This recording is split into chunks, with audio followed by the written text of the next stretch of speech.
Hi friends, welcome back to my channel. My name is Kelsey and this channel is all about cross stitching.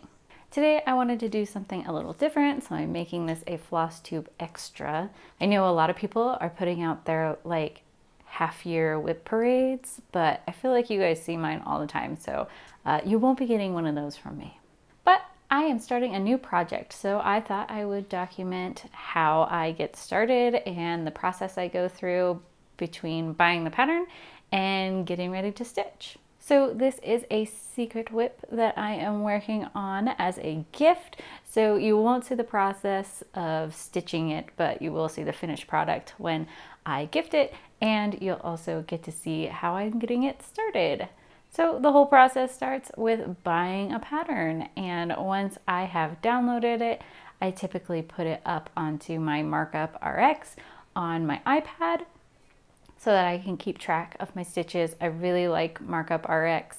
A lot of people use Pattern Keeper, but I am a Mac person, so I use the Markup RXP, and it's been really great. Once I have that all put together, I'll go and check which flosses I need for this project. The first step is seeing what I already have versus what I need to buy.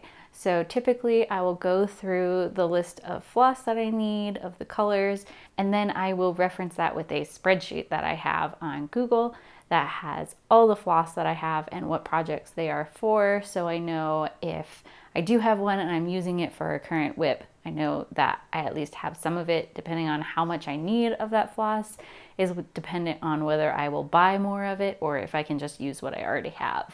Before I head to the store, I will pull out all of the floss that I do have just to make sure I have enough for the stitches for that project. If I need a little bit more, I will purchase another one, but I just pull them all out to see what they look like and see if I need to purchase any more.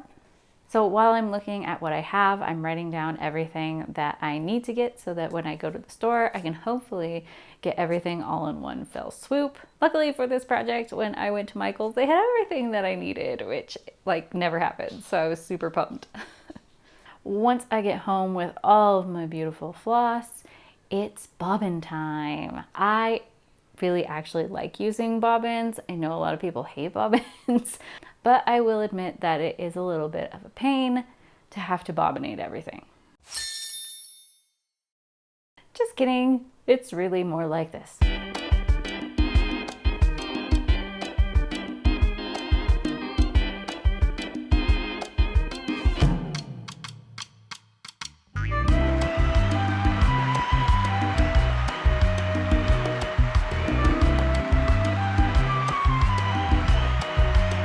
Next is putting everything together. I ordered 2 different fabrics for this project specifically, and then I was going to decide which one I liked better. And I ended up going with the more brown, warm toned fabric versus the more grayish green fabric. Just felt like the colors were warm, and I wanted to use that warm fabric to really bring it all out. Now that I have made a huge mess with my bobbins, it is time to organize them. I use these Floss Buddies from Bags USA on Etsy. I will put that link in the description, and I love them. If you are a bobbin person, these changed my life. So I highly recommend checking them out.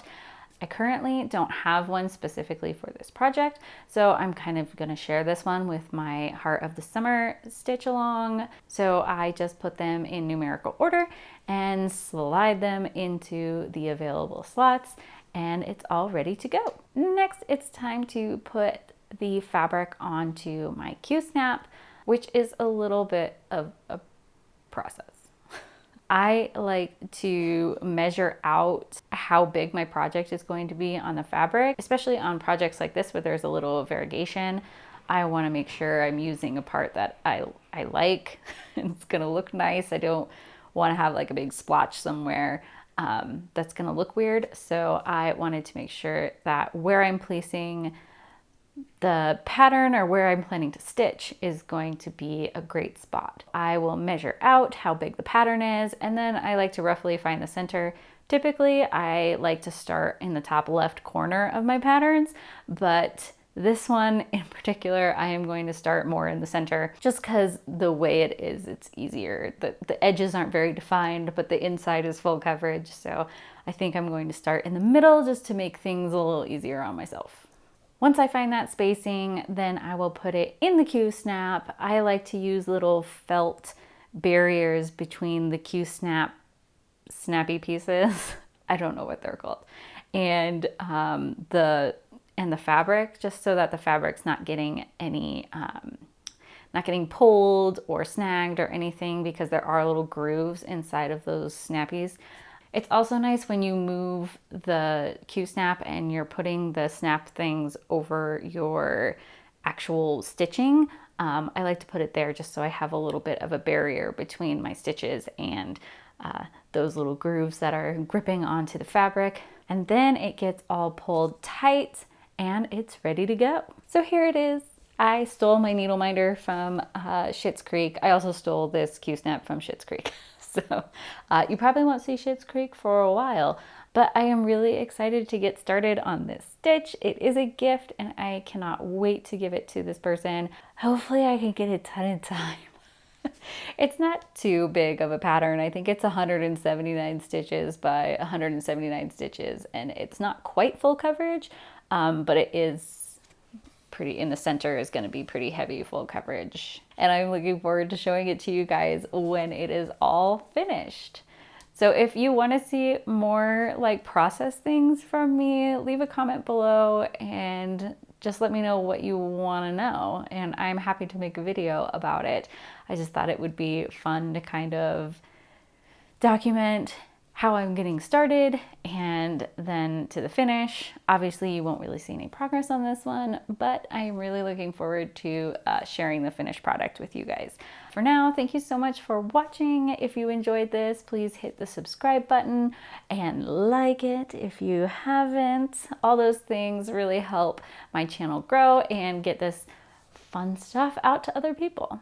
And with that, I will see you guys in the next video. Bye.